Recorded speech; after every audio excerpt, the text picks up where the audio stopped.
Ipaglaban! Demokrasya! Ipaglaban! Ipaglaban! Demokrasya! Ipaglaban! Demokrasya! BBM! Ipaglaban! Ipaglaban! BBM! Ngayon po ay binubuksan na po namin ang open forum po para sa mga katanungan ko mula sa kasamahan natin sa mga media.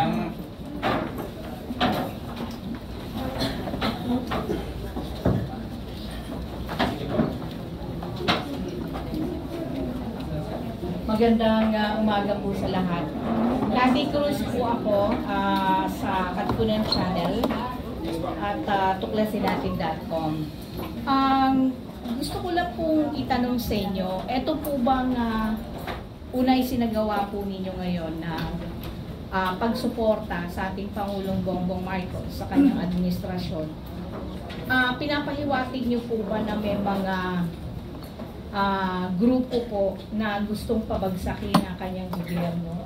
O ito na po yung simbolo na parang sinasabi niya sa lahat ng mga kalaban niya na nakasuporta po ang taong bayan sa kanya?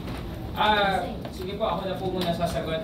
Sa nakikita po natin, itong mga nagdaang panahon, bagamat sabi nga natin noong 2022 elections nanalo si BBM with the votes of more than 31 million, malinaw po na yung boses po ng taong bayan hindi nakita na tumitindig. Ito na po yung pagkakataon namin para ipakita yung suporta namin vocally sa Pangulo.